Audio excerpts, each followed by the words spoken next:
Start करने जा रहे हैं चैप्टर नंबर 3 जिसका नाम है बंधुत्व, जाति और वर्ग। बंधुत्व का मतलब होता है एक तरीके से आपस की भाईचारा, जाति मतलब कास्ट, वर्ग मतलब वही ब्राह्मण क्षत्रिय वैश्य और शूद्र, इस प्रकार के जो वर्ग थे उनके बारे में, चीजों के बारे में पढ़ने वाले हैं। बेसिकली ये जो चैप्टर है महाभारत के ऊपर डिपेंड करता है, महाभारत के बारे में चीजों को बताता है।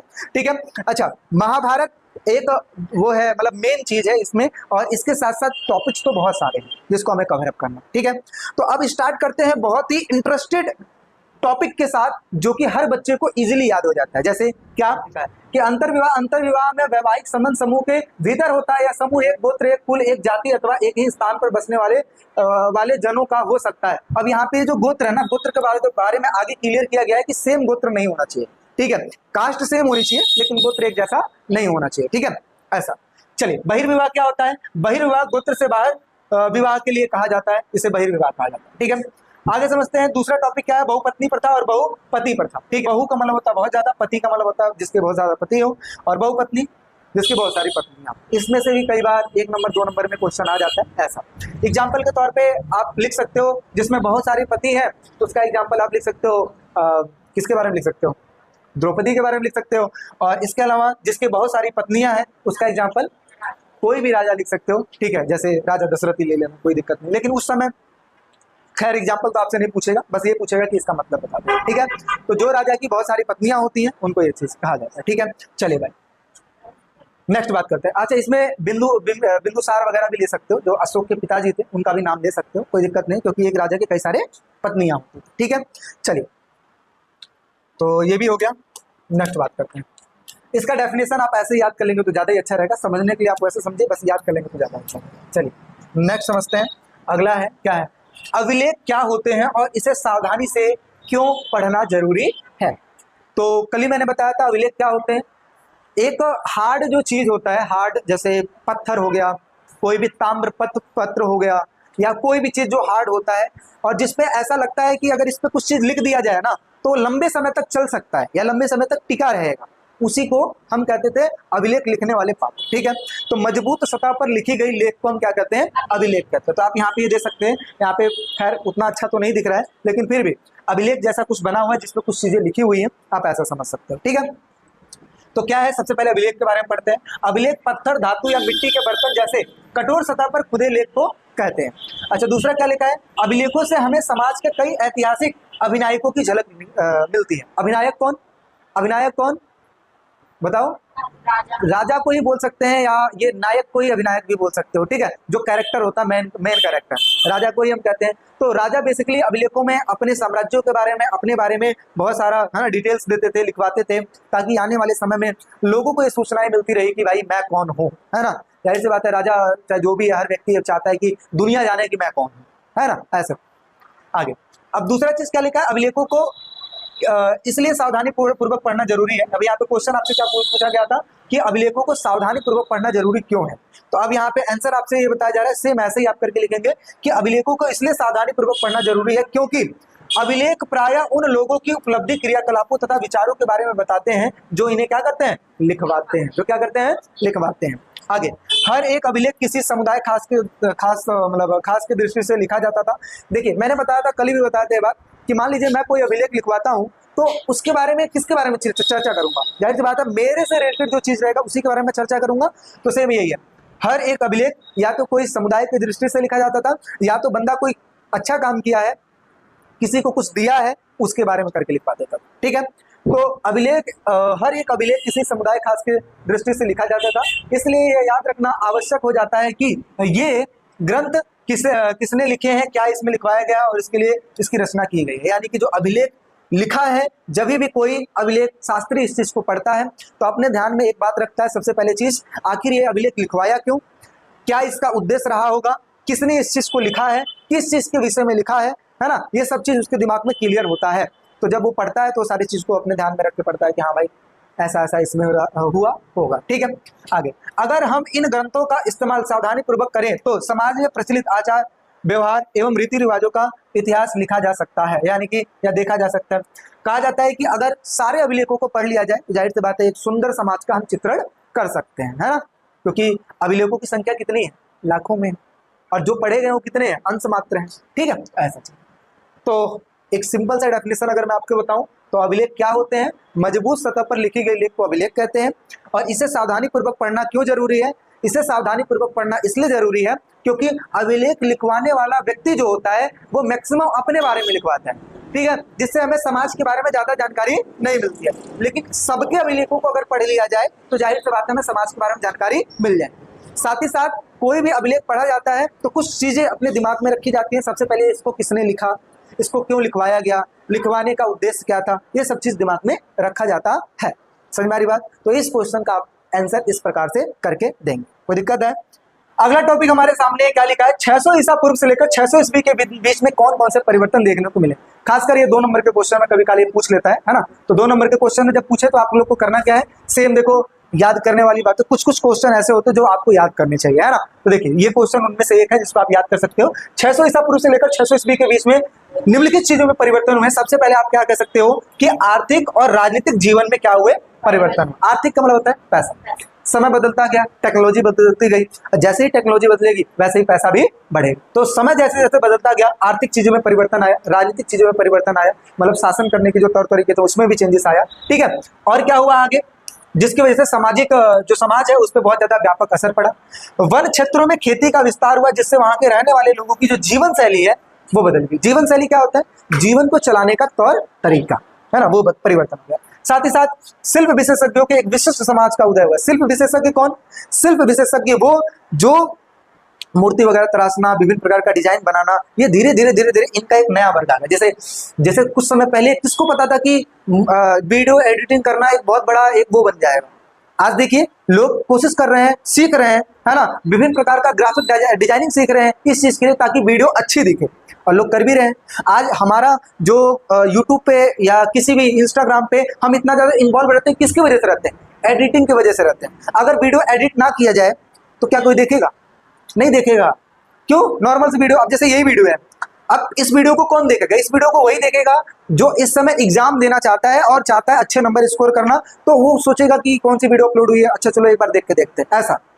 बाकी और कोई नहीं इस चीज को देखेगा। लेकिन अगर यही वीडियो कोई शॉर्ट वीडियो हो, 50-40 सेकंड की हो और अच्छे से एडिटिंग कर दिया जाए, शॉर्ट्स में डाल दिया जाए, तो एक बार स्क्रॉल करके उसको लोग देखना शुरू कर देंगे, है ना।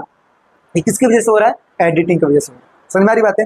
तो वही चीजें मैं कह रहा हूँ। धीरे धीरे जो शिल्प विशेषज्ञ थे, जो मूर्ति वगैरह ये सब चीज बनाते थे, डिजाइनिंग करते थे, ये सब धीरे धीरे चेंज होते चले गए और इनका एक नया नया समूह दिखने लगा, ठीक है। तो ये लिखा है शिल्प विशेषज्ञों के विशिष्ट समाज वर्ग का उदय हुआ जिसमें बड़े जमींदार, किसान तथा श्रमिक वर्ग शामिल थे। संपत्ति के असमान वितरण ने सामाजिक विषमताओं को प्रखर बना दिया। असमान वितरण क्या? पहले देखो भाई चलता था पितृवंशिकता। क्या चलता था? क्या होता है इसका मतलब? पिता के मरने के बाद या फिर जीते ही जी प्रॉपर्टी जो है ना वो किसको दे दिया जाएगा? बच्चे को दे दिया जाएगा। अच्छा, पहले कौन से बच्चे को दिया जाएगा? जो बड़ा होता था उसको दिया जाता था, ठीक है, बड़ा होता था उसको। अच्छा, अगर ये नहीं होता तो क्या महाभारत होता? जितने बच्चे हैं डिवाइड कर दो।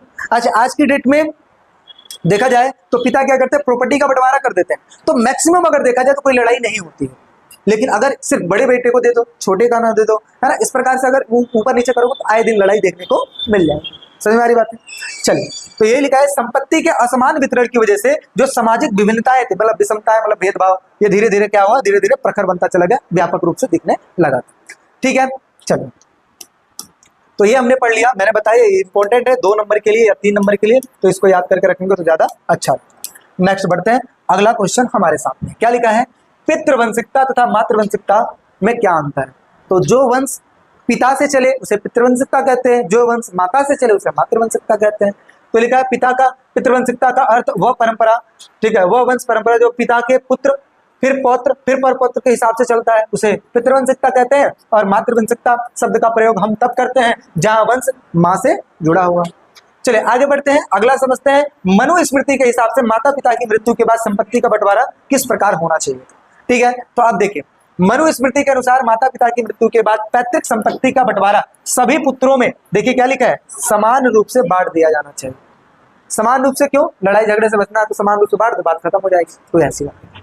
अगला है क्या लिखा है, अब ये जो टॉपिक है ना, अब जो मैं बता रहा हूं इसको तो याद कर लेना, जैसे पीछे वाला टॉपिक बताया मैंने याद कर लो, ऐसे ये टॉपिक याद कर लेना, मोस्ट इंपॉर्टेंट। क्यों? कई बार ये देखने को मिला है। क्या लिखा है? धर्म सूत्रों एवं धर्म शास्त्रों में 4 वर्गों के आदर्श जीविका से संबंधित कुछ नियम लिखे गए, जैसे क्या बोलो, हाँ, मनुस्मृति क्या है? मनुस्मृति एक प्रकार का विधि ग्रंथ है। क्या है? एक प्रकार का विधि ग्रंथ। जैसे संविधान है, संविधान है तो संविधान में क्या लिखा रहता है? नियम कानून लिखे रहते हैं। ऐसे मनुस्मृति में भी नियम लिखे हुए हैं, जिसकी रचना 200 ईसा पूर्व से लेकर 200 ईस्वी के बीच में की गई थी। और इसमें क्या बातें लिखी गई हैं कि आपको अगर लड़ाई झगड़े विवाद इन सब चीजों से बचना है तो आपको क्या क्या करना चाहिए, नियम, ये सब सारी बातें लिखी गई हैं। जैसे एक चीज मैं और बताता हूँ। कहते हैं मनुस्मृति में क्या बात लिखी हुई है, कहते हैं अगर आपको भूमि विवाद से बचना है, किससे? भूमि विवाद, भूमि समझते हो ना, जमीन की बात हो रही है, विवाद मतलब होता है लड़ाई। अगर आपको भूमि विवाद से बचना है तो अपने जमीन में ऐसे चिन्ह गाड़ के रखो जो समय के साथ नष्ट ना हो और आने वाले समय में आपको सूचना भी देते रहें। ये किसको निर्देश दिया गया है? ये राजा को निर्देश दिया गया है। क्यों? और हर बंदों को निर्देश दिया गया जिनके पास लॉट ऑफ, है ना, लैंड है, जमीन है। जैसे मान लीजिए मैंने एक जमीन खरीदा, मान लो मैंने दूर दराज में मैंने एक जमीन खरीद लिया जो कि खेतों में, ठीक है। अब हुआ ये कि मैं वहां पे गया ही नहीं, कुछ बहुत टाइम हो गया मैं नहीं गया, और मैं फिर जाके देखता हूँ तो वहां पे, है ना, सब एक जैसा ही नजर आ रहा है। मैं कह रहा हूँ मेरा खेत कौन है? मैंने तो खरीदा था यहाँ पे, अब मेरा है कौन सा मुझे पता है नहीं, क्योंकि मैं भूल गया। जो सिंबल था वो कुछ समय बाद नष्ट हो गया, समझ में आ रही बात? लेकिन अगर मैं उसी को अगर बाउंड्री करा देता, ठीक है, तो क्या मुझे ढूंढने की जरूरत पड़ती? इसीलिए अक्सर लोग जमीन जब खरीदते हैं ना तो डीपीसी करा के छोड़ देते हैं कि या तो कोई कब्जा ना करे उस पर, या हमें ये पता लग जाए कि जमीन किसकी है, मेरी, लड़ाई झगड़ा भी ना। तो ऐसी भी बातें लिखी गई है कि राजा को अगर भूमि विवाद से बचना है तो मनुस्मृति में बात लिखी हुई है कि ऐसी चीज जमीन में गाड़ के रखो। इसीलिए राजा वगैरह जो ना सीमांकन कर देते थे, किले बनवा देते थे, भाई ये सारी प्रॉपर्टी मेरी है, यहाँ तक मेरी है, समझ में आ रही बात? सीमा इसीलिए डिसाइड कर, ठीक है, यहाँ तक समझ में आ गया। अब समझिए, धर्मसूत्र एवं धर्मशास्त्र में 4 वर्डों के लिए कौन से आदर्श बातें लिखी गई हैं। अब धर्मसूत्र धर्मशास्त्र ये धर्मों के ऊपर रिलेट करता है, ठीक है, जो पंडितों ने इस चीज को बनाया था। तो अब इसके बारे में हम समझते हैं। तो सबसे पहले 4 प्रकार के वर्ण व्यवस्था होती है, ब्राह्मण, क्षत्रिय, वैश्य और शूद्र। रट लो इसको, हर जगह पे काम आएगा। ब्राह्मण, क्षत्रिय, वैश्य और शूद्र। ब्राह्मण, क्षत्रिय, वैश्य और शूद्र। ब्राह्मण कौन होते हैं? पंडितों को ब्राह्मण कहते हैं, पहले ये समझ लो। ब्राह्मण किसको कहते हैं? पंडितों को हम ब्राह्मण कहते हैं। दूसरे नंबर पर क्षत्रिय हम किसको कहते हैं? ऐसे लोग जो राज्य करते हैं, राजा करते हैं, राजा मतलब राजा के पद पे होते हैं, उनको हम क्षत्रिय कहते हैं। आगे वैश्य किसको कहते हैं? जो व्यापार वगैरह करे, है ना, जो उन सब चीजों से। और शूद्र किसको कहते हैं? बाकी, हाँ, बाकी जो तीनों वर्गों की जो सेवा करे उसे हम क्या कहते हैं? शूद्र कहते हैं। अब यहाँ पे एक चीज समझने वाली बात है, क्या ब्राह्मणों का काम क्या होता है? आप लोग को बताने की जरूरत है, बताइए। सिर्फ पूजा ही करना काम होता है क्या? और भी बहुत सारी चीजें हैं ना। ऐसे ही देखिए, अब यहाँ पे सबसे पहले आपसे 4 वर्ड पूछ लिया, आपने लिख दिया ब्राह्मण, क्षत्रिय, वैश्य, शूद्र लिख दिया ना। अब आपसे दूसरे नंबर पे क्वेश्चन क्या पूछेगा? आजीविका लिखिए, इनका गुजारा कैसे चलता है। अगर आपसे ये पूछ ले टीचर का गुजारा कैसे चलता है, तो आप कहोगे ना टीचर टीचिंग करता है, पढ़ाता है, बदले में पैसा कमाता है, गुजारा हो जाता है। ऐसे ही ब्राह्मण, क्षत्रिय, वैश्य और शूद्र गुजारा कैसे करते थे? तो ब्राह्मणों का काम क्या होता है? ब्राह्मणों का काम होता है वेद को पढ़ना, मतलब खुद पढ़ेंगे तभी तो पढ़ाएंगे। जैसे टीचर खुद पढ़ता तभी तो पढ़ाता है, तो वेदों को क्या करना? पढ़ना, एंड देन क्या करना? पढ़ाना। तो ये लिखा है, वेदों का पठन और पाठन करना, यज्ञ करना, यज्ञ करना, यज्ञ करवाते हैं ना। इसके साथ साथ यज्ञ करना तथा करवाना, कई बार जरूरत पड़ जाती है तो पंडित वगैरह भी यज्ञ करवाते हैं दूसरे पंडितों से, ऐसा भी होता है। दान लेना और दान देना दोनों काम होता है। पंडित भी पंडित को दान देते हैं, तुम्हारी बात, पंडित भी पंडित को दान देते हैं। तो इस प्रकार से वेद पढ़ना पढ़ाना, यज्ञ करना करवाना और साथ ही साथ दान लेना दान देना, ये सारी चीजें। क्षत्रिय का काम क्या होता है? तो मैक्सिमम कहा जाता है क्षत्रिय, क्षत्रिय कौन होते हैं? बेसिकली राजाओं को हम कहते थे, ठीक है, क्योंकि क्षत्रिय का काम पहले से ही डिसाइड कर दिया गया था, ठीक है। जब प्रजापति थे, प्रजापति मतलब जिनको ये कार्यभार सौंपा गया था पृथ्वी के निर्माण के बाद कि आपको ये चीज करना है ना, जो नियम कानून ऐसा ऐसा जो भी चीज है, ठीक है, उस समय क्षत्रियों के लिए क्या राजा बनने का एक वो रखा गया था कि क्षत्रिय राजा बनेंगे, ठीक है। अच्छा, आगे एक क्वेश्चन क्षत्रिय से रिलेटेड है जो कि मैं आपको क्लियर करूंगा। अभी बस इसका मतलब ये समझ जाइए, क्षत्रिय जो युद्ध करना जानते थे, राजा के पद पर रहते थे, साम्राज्य को चलाना जानते थे, लोगों की सुरक्षा करना जानते थे, और साथ ही साथ एक बहुत बड़ा चीज क्या?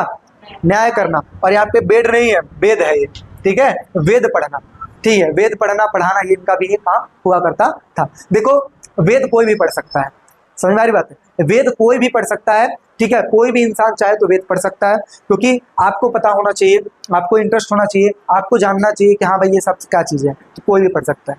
आगे वैश्यों की बात करें तो वेद पढ़ना, यज्ञ करवाना, दान दक्षिणा देना, कृषि करना, व्यापार करना, गौ पालन करना, ये सब क्या हो गया, वैश्यों का काम। और शूद्रों का काम क्या होता है, तीनों वर्गों की सेवा करना। तो ये क्या हो गया, इनके काम।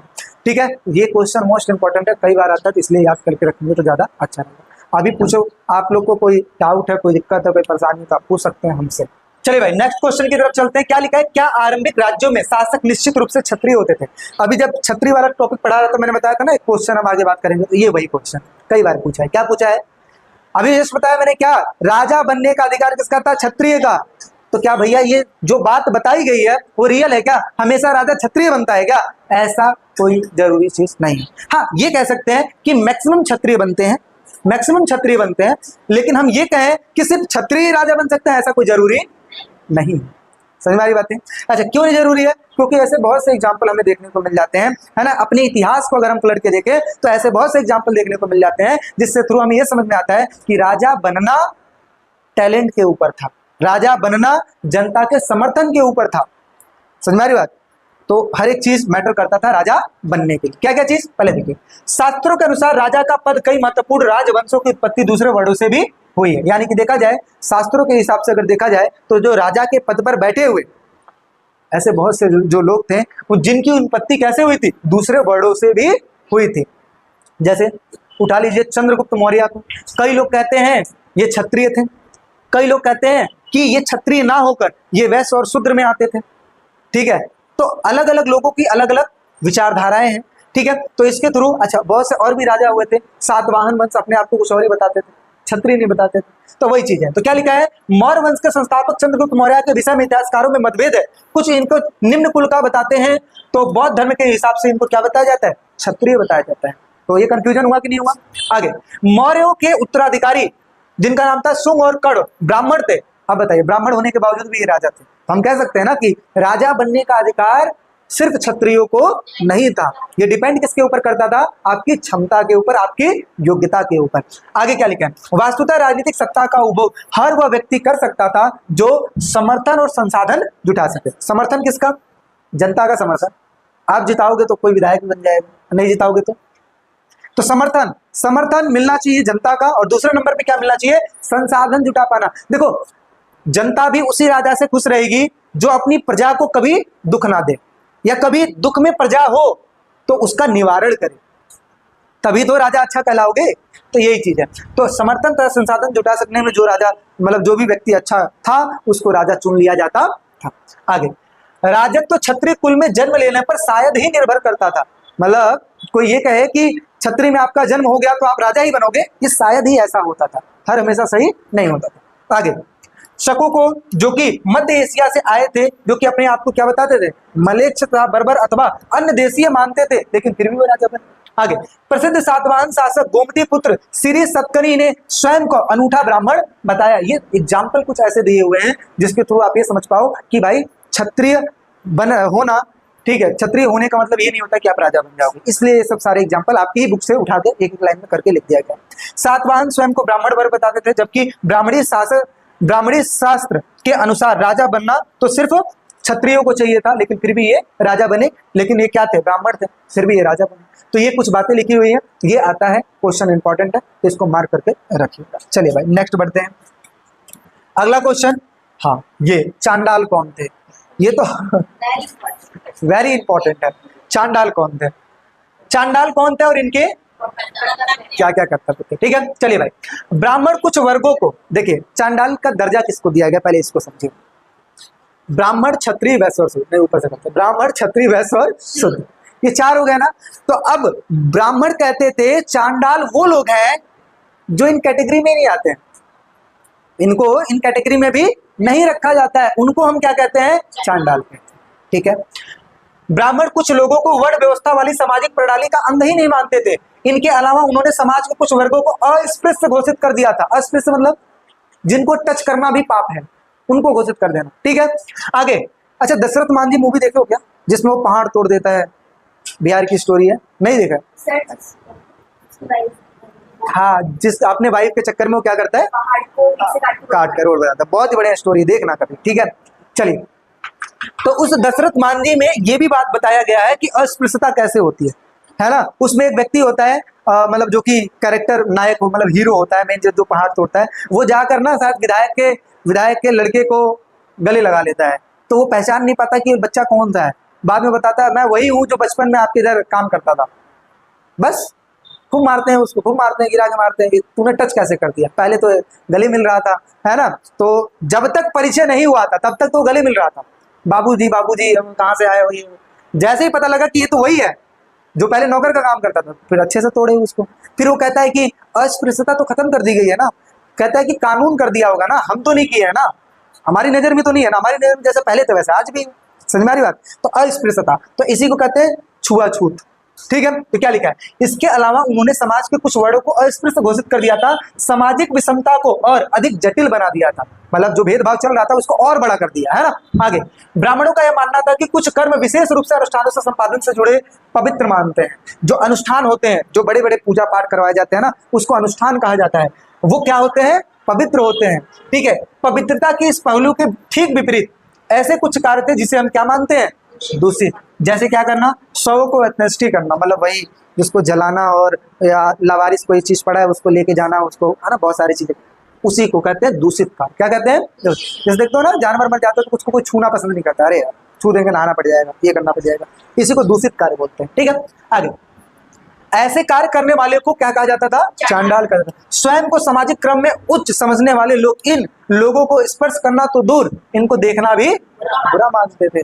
आगे, चांडालों के क्या कर्तव्य होते थे, कर्तव्य का मतलब क्या क्या वो करते थे। तो सबसे पहले चीज है, इनके कुछ कर्तव्य थे जो कि मनुस्मृति में लिखा हुआ है। जैसे गांव के बाहर रहना होता था, फेंके हुए बर्तनों का प्रयोग करना, मृत लोगों का जो आभूषण था उसको पहनना, उनसे रिलेटेड जो चीज था उसको पहनना, ठीक है। रात्रि में वो गांव तथा नगरों में चल फिर नहीं सकते थे, इस प्रकार, ताकि कोई देख ना ले, या देख ले तो फिर इनको चलना होता था ना, करताल बजा के चलना होता था, ताकि लोगों को एक सूचना मिल जाए कि ये आ रहे हैं, हट जाओ हट जाओ हट जाओ, है ना, इस प्रकार से।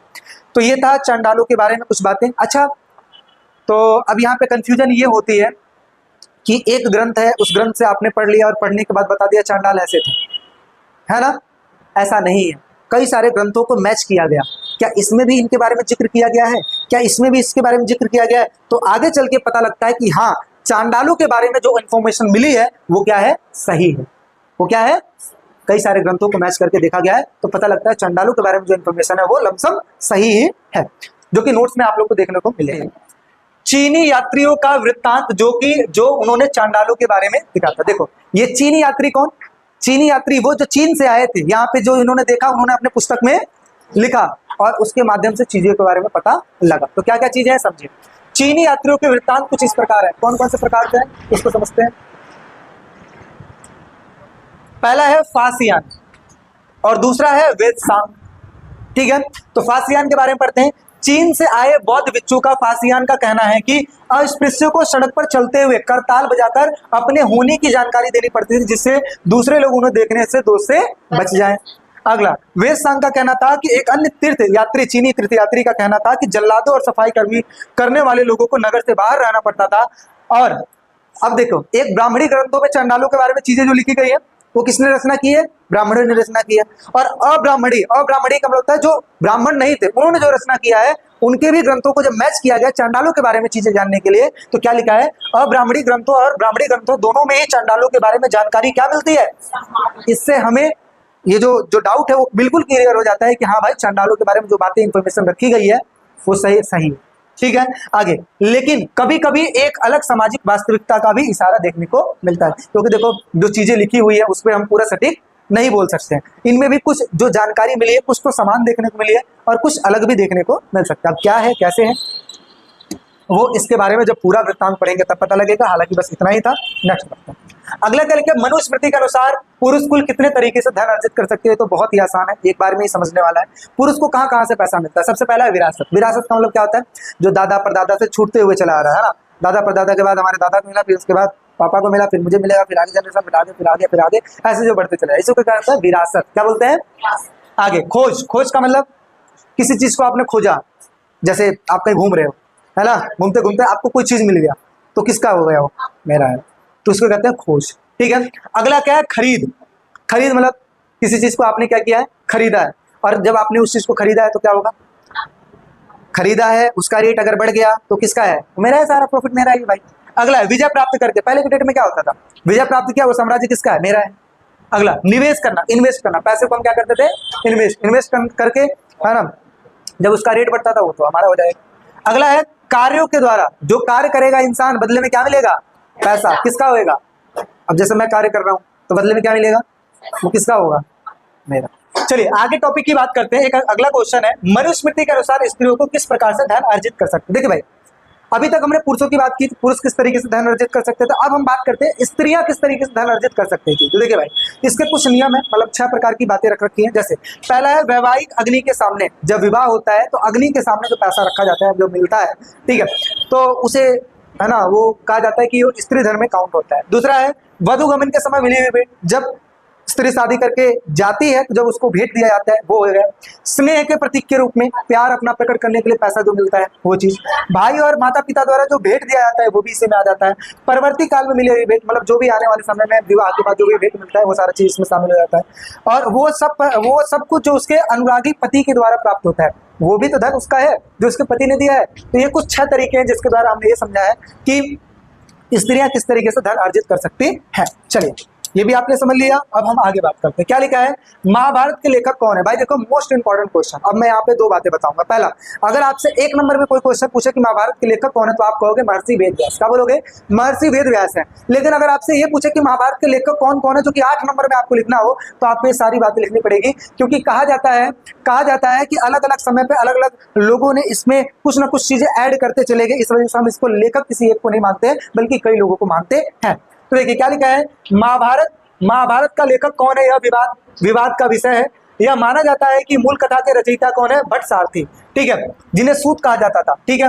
ये क्षत्रिय योद्धाओं के साथ युद्ध में जाते थे और उनकी जीत एवं उपलब्धि के विषय में कविताएं लिखते थे। यानी कि ये वो व्यक्ति होते थे जो रथों पर बैठ जाते थे और फिर उसके बाद देखते थे कौन मरा, कौन, है ना, कौन किसको मारा, वो सब चीजें लिख लेते थे, और इन्हीं को कहा जाता है, ठीक है, इन्हीं को सूत कहा गया है, ठीक है। आगे, इन रचनाओं का प्रेषण मौखिक रूप से हुआ। मौखिक का मतलब क्या होता है, बातों से, यानी कि वो जो युद्धों में देख के आते थे उसको फिर लिखवा दिया जाता था, ठीक है। आगे, 5वीं सदी ईस्वी पूर्व में ब्राह्मणों ने इस कथा का परंपरा पर अपना अधिकार कर लिया था और इसे अपने द्वारा इन्होंने अपने हिसाब से लिखा। तकरीबन 200 ईसा पूर्व से लेकर 200 ईस्वी के मध्य हम इस ग्रंथ के रचना काल का एक और चरण देखते हैं, ठीक है। इस समय कृष्ण जी को विष्णु जी का अवतार माना जाता है तथा उनके द्वारा दिया गया जो उपदेश है उस चीज को उसमें जोड़ दिया जाता है, जिसको हम कहते हैं गीता का उपदेश, ठीक है।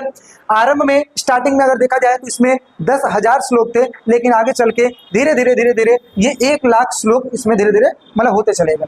आगे, साहित्य परंपरा से इस वृहत ग्रंथ की रचना अगर देखा जाए तो जिसने किया है उसको महर्षि व्यास कहा जाता है, महर्षि वेद व्यास कहा जाता है, ठीक है। आगे, परंपरा के अनुसार व्यास ने इस ग्रंथ को श्री गणेश जी के द्वारा लिखवाया था, मतलब बोला उन्होंने था, लिखने का काम श्री गणेश जी ने किया था। अच्छा, इससे दूसरे महाकाव्यों से युद्धों, वनों, राज महलों एवं बस्तियों का जीवंत चित्रण भी देखने को मिलता है। 1951 से 52 में पुरातात्विक बीबी लाल ने मेरठ जिले में उत्तर प्रदेश के हस्तिनापुर नामक, ठीक है, हस्तिनापुर नामक गांव में उत्खनन करवाया था और उससे उनको बहुत सारे डिटेल्स मिले हुए थे, ठीक है। तो इस वजह से हम कह सकते हैं कि जो महाभारत के लेखक थे कोई एक नहीं थे, बल्कि, है ना, अपने अपने समय पे बहुत सारे लोगों ने उसमें चीजों को ऐड किया, लेकिन साहित्य के अगर हिसाब से देखा जाए तो महर्षि वेद व्यास इसके रचनाकार थे, ठीक है। चलिए नेक्स्ट बढ़ते हैं, अगले क्वेश्चन को समझ लेते हैं। महाभारत एक गतिशील ग्रंथ है, ये देखिए एक समझने वाली बात है, ठीक है, और मोस्ट इंपॉर्टेंट है, 3 या 4 नंबर के क्वेश्चन में आता है, मैक्सिमम 3 नंबर के क्वेश्चन में आता है। गतिशील ग्रंथ है क्यों, देखिए महाभारत है एक चीज, लेकिन महाभारत को कई सारी भाषाओं में कन्वर्ट किया गया। अपने अपने हिसाब से जो भी कंटेंट इंपॉर्टेंट लोगों को लगता है उस हिसाब से उस कंटेंट को बाहर निकालकर अलग अलग जगहों पे प्रस्तुत करते हैं। इस वजह से हम ये कह सकते हैं कि जो महाभारत है किसी एक चीज में नहीं बल्कि अलग अलग चीजों में कन्वर्ट हुआ, मतलब इसमें कुछ न कुछ गति होती गई, इसी वजह से इसको गतिशील ग्रंथ का नाम दिया जाता है। तो महाभारत का विकास केवल संस्कृत भाषा में ही सीमित नहीं था, बल्कि शताब्दियों में इस महाकाव्य के कई पाठांतर अलग अलग भाषाओं में देखने को मिले हैं। कई कहानियां जिसका उद्भव एक खास क्षेत्र में हुआ था, जिनका खास लोगों के मध्य प्रसार हुआ था, वे सब महाकाव्य से समाहित कर लिए गए हैं, ठीक है। आगे इसके अलावा इस महाकाव्य की मुख्य कथा की कई पुनर्व्याख्याएं भी देखने को मिलती है, मतलब अपने अपने हिसाब से इसकी व्याख्या करना। आगे इसे प्रसंगों में मूर्ति कला एवं चित्रों को भी दिखाया गया है। इस महाकाव्य ने नाटकों एवं नृत्य कलाओं के लिए भी, ठीक है, विषय वस्तु प्रदान की है। इस वजह से हम कह सकते हैं कि महाभारत जो है एक प्रकार का गतिशील ग्रंथ था। ठीक है, चलिए भाई नेक्स्ट बात कर लेते हैं और आगे चीजों को समझते हैं और एक लास्ट टॉपिक की बात करते हैं और चीजों को खत्म करते हैं। क्या लिखा है, स्पष्ट कीजिए कि विशिष्ट परिवारों में पितृवंशिकता क्यों महत्वपूर्ण रही होगी। अब आपसे क्वेश्चन क्या पूछा है कि विशिष्ट परिवारों में पितृवंशिकता क्यों जरूरी रही होगी, इस बारे में हमें, है ना, बताना है। तो देखिए पितृवंशिकता क्यों जरूरी रही होगी, इसके दो कारण है। सबसे पहला कारण कि वंश परंपरा को आगे बढ़ाना, और दूसरे नंबर पे कारण की बात करें कि लड़ाई झगड़ा ना हो, इस चीज से बचने के लिए पितृवंशिकता जरूरी रही होगी। तो क्या लिखा है, विशिष्ट परिवारों में अधिकतर राजवंशों में लगभग 6ठी शताब्दी ईसा पूर्व से पितृवंशिकता प्रणाली का अनुसरण करते हैं, और इसका एक कारण यह है कि पितृवंशिकता में पुत्र पिता की मृत्यु के बाद उसके संसाधन पर अपना अधिकार कर लेता है। राजा का पुत्र पिता की मृत्यु के बाद सिंहासन पर बैठता था। पितृवंशिकता के प्रति झुकाव शासन के परिवारों के लिए कोई अनूठी बात नहीं थी, क्योंकि ये बहुत सदियों से चली आ रही थी। आगे समाज में पुरुषों के महत्व का पता पितृवंशिकता से ही होता था, और ऋग्वेद जैसे कर्मकांडीय ग्रंथ के मंत्रों से भी यह बात स्पष्ट होती है कि संभवतः धनी वर्ग के पुरुष और ब्राह्मण भी ऐसा ही दृष्टिकोण रखते थे, मतलब पितृवंशिकता को ही अपनाते थे, जिसकी वजह से इनका जो वंश है बहुत मतलब स्टार्टिंग से होता था, दादा परदादा, और ऐसे करते करते करते, है ना, आगे जनरेशन बढ़ती चली जाती थी। इस हिसाब से अगर देखा जाए तो पितृवंशिकता इंपॉर्टेंट रहा होगा। अब यहाँ पे एक होमवर्क आप लोग के लिए ज्यादा इंपॉर्टेंट है, ये कर लीजिएगा। आरंभिक समाज में स्त्री और पुरुष के संबंधों की विषमताएं कितनी महत्वपूर्ण रही होगी, मतलब स्त्री और पुरुष के बीच में जो संबंधों की जो विभिन्नताएं हैं उसके बारे में बताया जा रहा है कि स्त्रियां कितनी महत्वपूर्ण थी, पुरुष कितने महत्वपूर्ण थे, इसके बारे में आपको लिखना है। तो आप ये लिखकर बताएंगे, ये आपका होमवर्क है, और साथ ही साथ नहीं आएगा तो कमेंट सेक्शन में आप बता सकते हैं। डिस्क्रिप्शन में नोट्स का लिंक और साथ ही साथ ग्रुप का लिंक, ठीक है, दोनों ही दिया गया है, आप उसको, है ना, वो कर सकते हैं और उसमें ऐड हो सकते हैं। नोट्स वगैरह सब आपको मिल जाएगा। आई होप तो सारी चीज़ें आपको समझ में आई होगी। तो बस यही था आपका 3rd चैप्टर, और बाकी अगर चैनल पे नए हैं तो लाइक शेयर सब्सक्राइब जरूर कीजिएगा। मिलते हैं एक नेक्स्ट वीडियो में, दिख ले, टेक केयर।